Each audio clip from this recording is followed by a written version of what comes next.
Ողջույն, Civilnet-ի տաղավարում ես հյուրընկալել եմ քաղաքագետ Ստեփան Դանիելյանին, ով համագործակցություն հանուն ժողովրդավարության կենտրոնի նախագահն է եւ պարոն Դանիելյանի հետ փորձելու ենք հասկանալ այս օրերի իրավիճակը կապված Սասնա Ծռեր զինված խմբավորման գործողությունից հետո ստեղծված իրավիճակի հետ։ Բարև ձեզ պարոն Դանիելյան, դուք այն մարդկանցից եք, ով հետևում է Հայաստանի նորանկախ պատմությունը 90-ական թվականներից այս կողմ, եւ ուզում եմ հետեւյալ հարցը նախ տալ. դուք հիշում եք այս 25 տարիներին նման դեպք, նման գործողություն կամ սրա նման մի որևէ բան։ Ես միջև դուք կմտածեք, ես ձեզ օգնեմ, ես մի բան հիշեցնեմ։ Ես փորձեցի նմանություն գտնել 1990 թվականի օգոստոսյան այն օրերին, երբ որ Լևոն Տեր-Պետրոսյանը դեռևս ազգային խորհրդարանի նախագահ զինաթափեց ՀԱԲ-ին։ Կարող ենք այստեղ որոշակի նմանություններ գտնել, թե ոչ։ Ձևի առումով կարելի է փորձել նմանություն գտնել, բայց իմ կարծիքով բովանդակային առումով նմանություն չկա, որովհետև այն ժամանակ տարբեր ռազմական խմբավորումներ եւ ջոկատներ են ձևավորվում Ղարաբաղ գնալու համար եւ փաստորեն կենտրոնական ղեկավարություն չկար։ Իսկ բանակ պատերազմ առանց ղեկավարության կենտրոնական ուղղակի հասկանում ենք դա ինչ կարող է վերածվել։ Եվ այդ ՀԱԲ-ի զինաթափումը ես այս կոնտեքստի մեջ եմ տեսնում։ Այստեղ նման խնդիր չկա, այստեղ միանշանակ քաղաքական պահանջներ են եւ պահանջներ են, որոնք հանրության համար ընդունելի են եւ ոչ միայն ընդունելի են, այլ շատ հարաճուն, շատ շտապ լուծելիք խնդիրներ են։ Ուղղակի ստեղծվել է մի ծայրահեղ լարված իրավիճակ մի կողմից հանրությանը մոբիլիզացնելու համար, մյուս կողմից նման սուր եղանակով այդ խնդիրները գործող իշխանության առջև դնելու համար։ Ես այսպես եմ գնահատում եւ այդ ՀԱԲ-ի հետ համեմատությունները իմ կարծիքով տեղին չի։ Պարոն Դանիելյան, քանի որ մեզ դիտողներից շատերը հավանաբար չգիտեն ինչ է ՀԱԲ, ես շատ կարճ ասեմ խոսքը ինչի մասին է, շուտ է մոռացվում պատմությունը, հատկապես եկել են նաև նոր սերունդ 1990 թվականին, ինչպես գիտենք, երբ որ դրանից առաջ ձևավորվում էին ջոկատներ, որոնք գնում էին կռվելու Արցախում, ինչպես նաև Հայաստան-Ադրբեջան սահմանում, կային բազմաթիվ ջոկատներ, որոնցից խոշորագույնը հավանաբար հայոց ազգային բանակն էր, ՀԱԲ-ն էր, որը 1990 թվականի օգոստոսին Լևոն Տեր-Պետրոսյանը հրամանագիր ստորագրեց, դա դեռևս խորհրդարանի նախագահն էր նա, եւ ժամանակ տվեց ուլտիմատում վերջնագիր ՀԱԲ-ը զինաթափելու, ՀԱԲ-ը զինաթափվեց իհարկե, բայց ունեցանք երկու զոհ, ես վստահաբար հիշում ենք, Գեղազնիկ Միքայելյանն էր հայտնի Չավուշը եւ Վիտյա Այվազյանն էր, եւ այդ ամենը վերջացավ երկու զոհով, ցավալիորեն եւ նաեւ ունեցանք մի քանի դատավարություններ, բայց ՀԱԲ-ականները շատ կարճ ժամանակում դուրս եկան բանտերից եւ մաս կազմեցին արդեն հայկական ձևավորված բանակին եւ շարունակեցին ազատամարտը Արցախում եւ հայ-ադրբեջանական սահմանում։ Հիմա վերադառնանք մեր այսօրվա իրադարձություններին, Սասնա Ծռերին։ Զարմանալի է, որ ինչքան էլ որ իշխանական մեդիան փորձի այլ կերպ ներկայացնել, ձեր համար զարմանալի է, որ հանրության շրջանում իրավամբ համակրանք կա այս զինված խմբի գործողության հանդեպ։ Ոչ միայն զարմանալի չի, այլ նաև հետևելով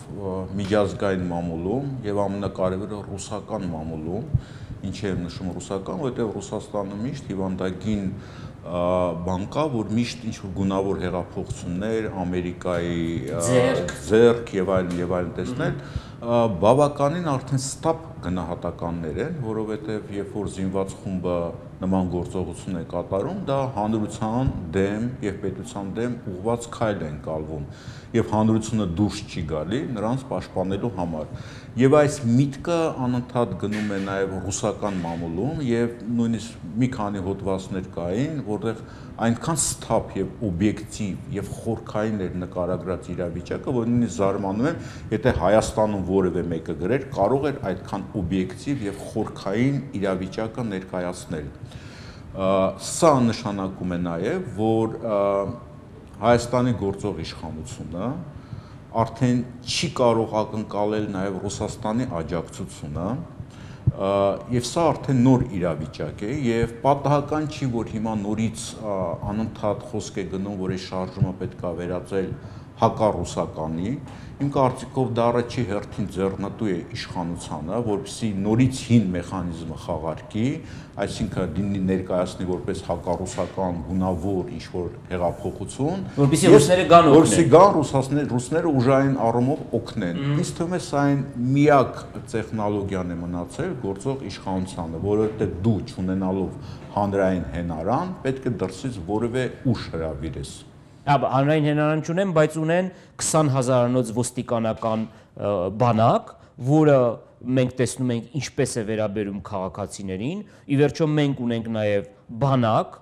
իրական բանակ իմաստով, որը օրինակ 2008-ին մենք բոլորս հիշում ենք Սեյրան Օհանյանի հայտնի ելույթից հետո նաև իջեցվեց Երևանի հրապարակ, մենք հիշում ենք նաև 96 թվականը, երբ որ Վազգեն Սարգսյանը այդ բանակը իջեցրեց օպերա իջեցրեց, այսինքն հրապարակ, ճիշտ է։ Հիմա իշխանությունները չունեն ճզմելու, ճնշելու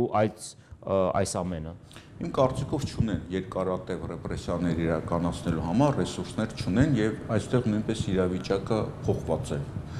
Որովհետեւ նայեք 2008 թվականին եւ դրանից հետո բոլոր ռեպրեսիաները նաեւ արվում են հանուն Ղարաբաղի, որտեղ երկրում կստեղծվի մի այնպիսի իրավիճակ, որ պատերազմ կսկսվի եւ մեզ համար վատ կլինի եւ դրա համար մենք պետք է հիմա սուս անենք կամ համբերենք կամ եւ այլն, հա, բայց այստեղ արդեն դրված է Արցախի խնդիրը, երբ որ իշխանությունը հայտարարում է, որ պատրաստ է գնալ զիջումների տարածքային առանց բացատրելու ինչի համար։ Եվ այստեղ արդեն իշխանությունը նաև բանակի դեմ է դուրս գալիս ստեյության, որտեղ բանակը ինչ-որ գաղափարի վրա է հիմնված, գաղափարը այսօր Հայաստանի բանակի համար Արցախն է եւ անվտանգություն, դա նաև Հայաստանի անվտանգությունն է։ Այստեղ խորքային հակասություն եւ պատահական չի, որ նաև այնտեղ մի զգալի հատված ասացնածառերում պատերազմով անցած մարդիկ են, մյուս մասը, որոնք երիտասարդներ են, նույնպես կարճատև այս ապրիլյան պատերազմի ժամանակ նույնպես մասնակցություն ունեցել են։ Եվ երկրորդը, եթե խոսքը գնում է 20,000-անոց ոստիկանության մասին, այստեղ նույնպես միանշանակ չի,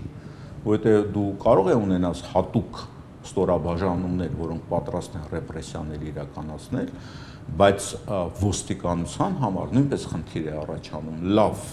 մենք արեցինք, իսկ հետո ինչ է լինելու։ Այս խնդիրները, որը ոչ միայն երկրին, այլ նաև իրենց է վերաբերում, լուծում լինելու է, այս հարցի պատասխանը իշխանությունը չունի, որովհետև նայեք ստեղ, եթե դու շարքային ոստիկանին տալիս ես, ենթադրենք 150,000 դրամ աշխատավարձ ծեծելու համար, ոստիկանը կարող է համաձայնել, բայց կյանքը վտանգելու համար ոստիկանը սեփական երկրում ինչ չի թվում 150,000 դրամի աշխատավարձին պատրաստ լինի։ Եվ ոստիկանությունում նույնպես այս process-ները գնում են եւ դեղ որքանով ես գիտեմ առանձնապես մեջ հաճույքով չեն այս ամեն ինչ անում, երկրորդ իրանց համար հասկանալի չի, որովհետեւ եթե դու ոստիկանին ուղարկում ես ինչ-որ գործողության, դու պետք է նաև գաղափարական աշխատանք տանես եւ ասես սա թշնամի է պետության, սա երկիրը քայքայում է եւ այլն եւ այլն։ Այսինքն այս բացատրական աշխատանքը նույնպես չի ստացվում։ Այսինքն պետք չի խապվել ինչ-որ ստորաբաժանումների, որոնք գործողություն են անում, դա տարածել ամբողջ ոստիկանության վրա եւ նաեւ ոստիկանության ղեկավար մարմնի վրա, որովհետեւ իրանց մոտ էլ հա, ճնշեցին, հա, մի ամիս ինչ-որ բան եղավ, բայց հետո որ պարզվեց այս իշխանությունը սխալ էր, տնտեսական դեֆոլտ սկսվեց, Արցախում ինչ-որ զիջումների գնաց, իրենք արդեն ինչպես են պատասխան տալ այն մարդկանց, որոնք իրենք ծեծել են եւ որոնք կարող է գան արդեն իրենց ծեծեն, հա, որտեղ այստեղ արդեն Վենզետայի արյան վրեժի գաղափարն է մտնում, որտեղ այս ասնածռերում մարդիկ են, որոնց հարազատները անարդար եղանակով են պատժվել, հա, այսինքն 9 տարի տվել են ինչ-որ ակցիայի համար, 6-7 տարի տվել են ինչ-որ թատերական քաղաքական բովանդակություն ունեցող ներկայացման համար, եւ այստեղ արդեն վրեժի հարց է առաջանել։ Եթե արյուն ավելի թափվեց, վրեժը ավելի լուրջ կլինի եւ այդ մարդիկ հասկանում են, որտեղ դու կարող ես երկրի ղեկավարությանը ոստիկանությունով շրջապատել, բայց շարքային ոստիկան դու չես կարող հասարակությունից կտրել եւ ոստիկանով շրջապատել։ Եվ այդ մարդիկ իրենց առաջ այդ հարցերը տալիս են եւ համակարգը փլվում է ոչ թե վերևից նախագահ փոխելուց, ոստիկանապետ փոխելուց, այլ համակարգները փլվում են ներքևից։ Համակարգերի ամենաթույլ օղակ, ամենաներքևի օղակներն են։ Պարոն Դանիելյան, փաստորեն 12-13-րդ օրն է այս վիճակը եւ ելքեր չեն երևում։ Եթե չլիներ այդ ցավալի զոհը, որ եղավ, հա, գուցե ավելի հեշտ կարելի էր գտնել լուծում, որովհետեւ գուցե կարելի էր գնալ փողզիջումների, չգիտեմ, խոստումներ տալ, իհարկե հետո խոստումները չիրականացնել, խոստումներ տալ եւ այլն, բայց հասկանալի է, որ այս մարդիկ, որոնք հիմա գնդի տարածքում են, այդ 20 քանի հոգին, 25 հոգին մոտավորապես, հա, նրանք գնալու են բանդ եւ նրանք իմանալով, որ գնալու են բանդ, նրանք զենքը վայր չեն դնելու եւ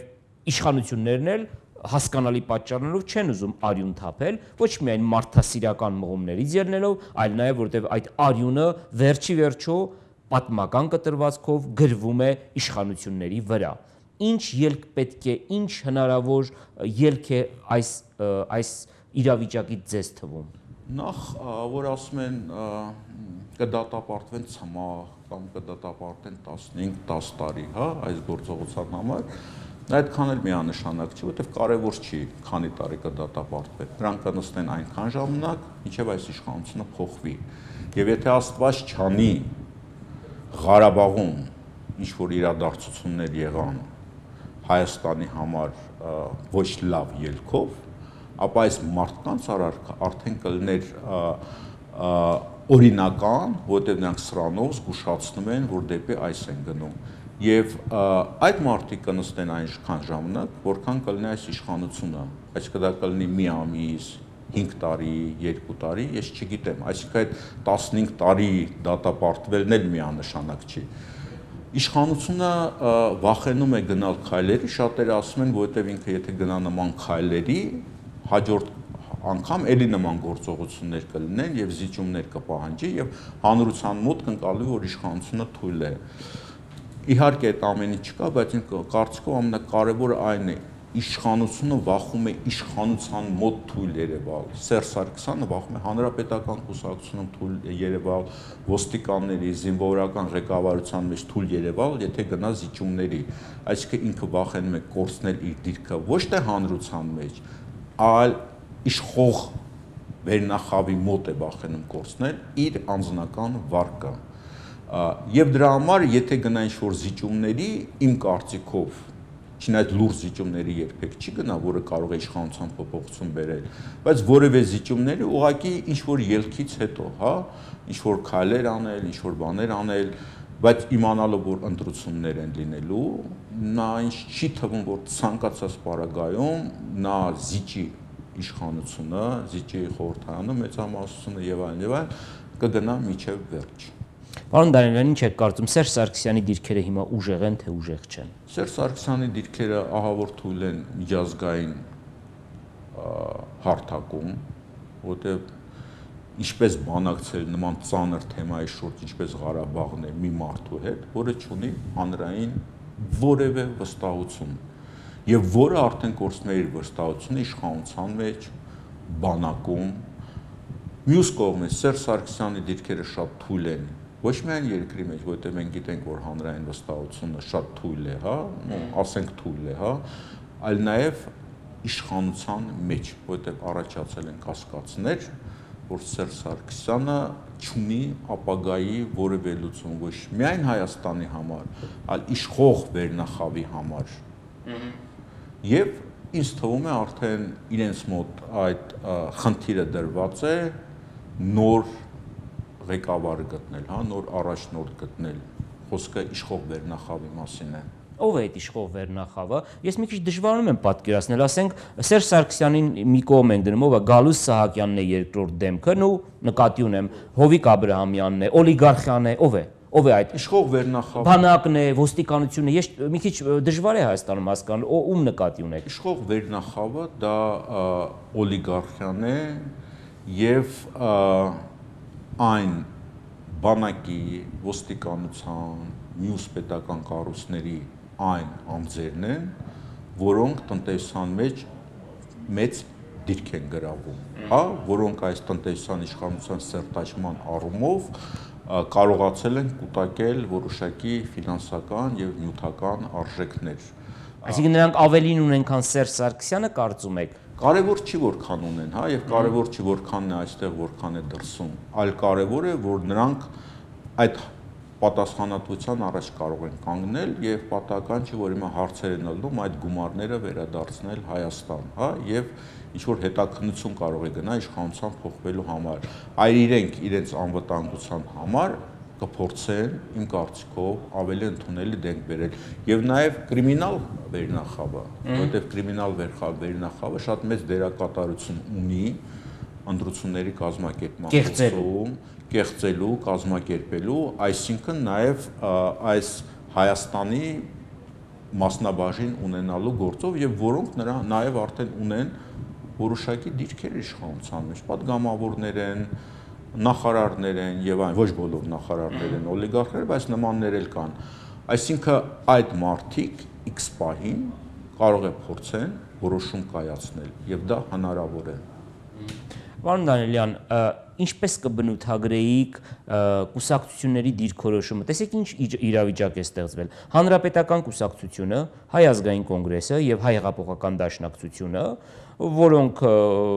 բավականին լուրջ եւ անցյալ ունեցող կուսակցություններ են, ուրեմն լռելիային համաձայնության են եկել, որ իրենք միակամ են եւ այս հարցում գոնե նրանց հայտարարությունների ոգին օրը ժամը դա ապացուցեց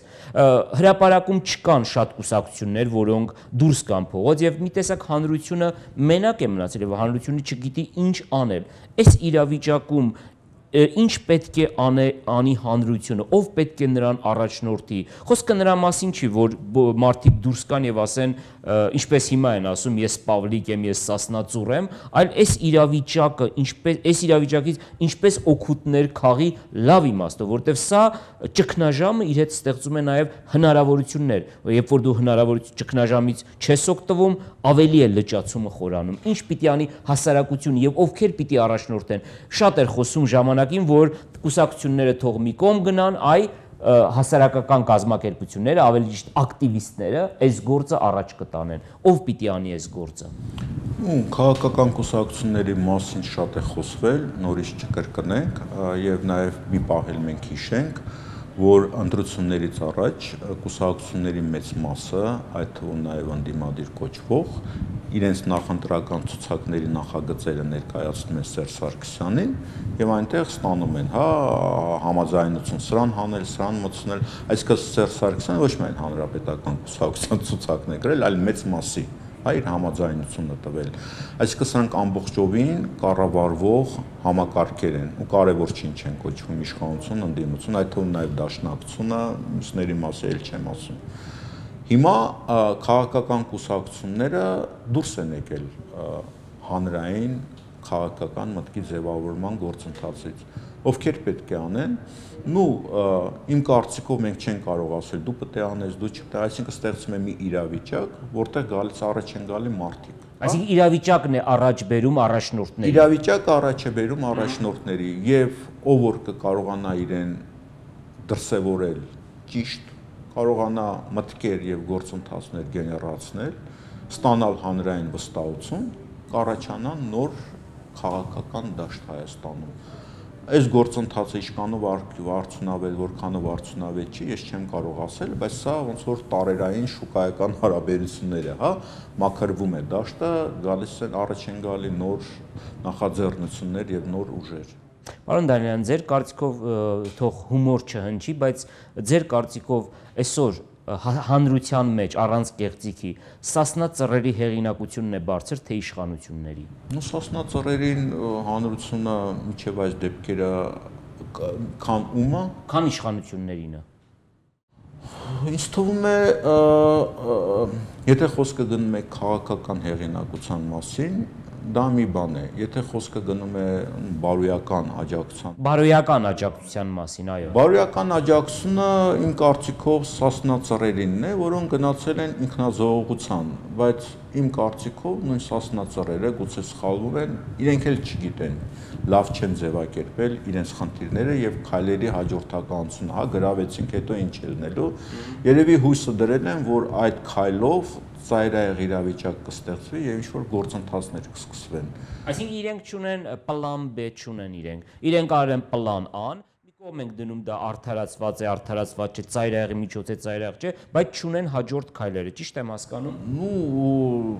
տպավորությունը այդպեսին է, որովհետեւ այդ տեքստը, այդ պահանջները հստակ չի դրված, հա։ Մի կողմից ասում էր Ղարաբաղի, Արցախի հարցը, մյուս կողմից ասում էր Ժիրայր Սեֆելյանը թող գա կամ ազատեն, մյուս կողմից ինչ-որ Սերժ Սարգսյանի հրաժարականը, որից հետո նրա հետ որը իրատեսական չէ։ Հա, որի հետո նրա հետ պետք է բանակցություններ վարվեն, հա, ինչ-որ պայմանների շուրջ, այսինքն տպավորությունն այնպեսին է, որ մտածված չի։ Եվ իրավիճակային քայլեր են անում։ Իսկ ինչ վերաբերում է համեմատել իշխանությանը եւ Սասնա ծռերին, ինձ թվում է մի քիչ տարբեր հարթություններում են գտնվում։ Ես Սասնա ծռերին որպես քաղաքական կազմակերպություն չեմ դիտարկում։ Եվ վերջին հարցը տամ եւ ավարտենք, հենց դրանով ստիպեցիք, որ այս հարցը տայի։ Սկզբում իրենց ասում էին ահաբեկիչներ, հետո հանեցին այդ տերմինը, հիմա ասում են զինված խմբավորում։ Ձեր կարծիքով Սասնա ծռերը ինչ է։ Ինչ անուն տանք, որ չմեղադրենք, օբյեկտիվ լինենք, օրինակ, ասենք ինչ անուն տանք այս 30 հոգանոց խմբին։ Գուցե տանք, ասենք, արդարության մարտիկներ, գուցե տանք, չգիտեմ, զինված խմբավորում, իսկ գուցե տանք, չգիտեմ, ինչ անուն տանք։ Ուրեմն մի տարբերակային է, որ մենք ուսումնասիրենք քրեական օրենսգիրքը եւ փորձենք ըստ հոդվածների որակավորել իրենց գործողությունը, դա արդեն իրավաբանների աշխատանքն է։ Դա արդեն նշանակում է քրեական, հա, չէ, մյուս կողմից, եթե մենք ուզում ենք քաղաքական կամ բարոյական ինչ-որ գնահատականներ տալ, այդ գնահատականները կախված են, թե ինչպես իրենց կընդունի հանրությունը, հա, այսինքն հանրության մի զգալի հատվածը ակտիվ գործողություններ է անում իրենց պաշտպանելու համար եւ ընդունել այդ մարտահրավերը, մի մասը пассив, մենք կարող ենք ուսումնասիրել լրատվական դաշտը, սոցիալական ցանցերը եւ այն սկզբնական որոշ խումբ մարդիկ, որոնք կապեր ունեն իշխանության հետ, որ փորձում են նրանց terrorist, ահաբեկիչ եւ այլն, նրանք մի կողմ քաշվեցին եւ նույնիսկ այդ մարդկանց մի մասը փոխեց իրենց գնահատականը հանրային ճնշման տակ։ Եվ նույնը միջազգային մամուլում, եթե դու տեսնում ես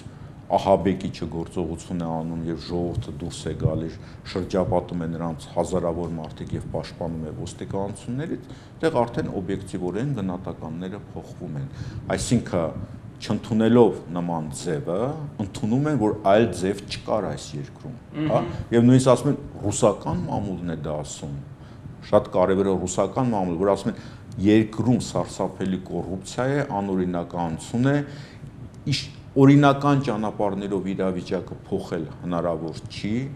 պետական ինստիտուտները չեն աշխատում որպես այդպիսին խորհրդարանը, որպես մտքերի փոխանակում, քաղաքական բանավեճ եւ այլն, չկա իշխանություն, հասարակություն որոշակի փոխազդեցության մեխանիզմը եւ սա միակ ծայրահեղ դրսեւորումն էր, այսինքն սրանով այս դրսեւորումը ստանում է լեգիտիմ ոչ միայն երկրի ներսում, այլ երկրի դրսում։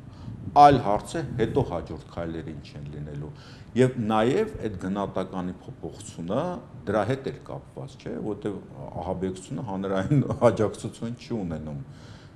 Եվ սա շատ լուրջ խնդրի առաջ է կանգնացել ոչ միայն հիմա այսօրվա իշխանությանը, այլ եթե նույնիսկ այս իրավիճակը ինչ-որ ձևի հանգուցալուծվի, նաև հետագայում սրատակից նրանք դուրս չեն գալու։ Շնորհակալություն, հիշեցնեմ, որ ես Civilnet-ի տաղավարում զրուցում էի քաղաքագետ Ստեփան Դանելյանի հետ, շարունակեք հետևել Civilnet-ին։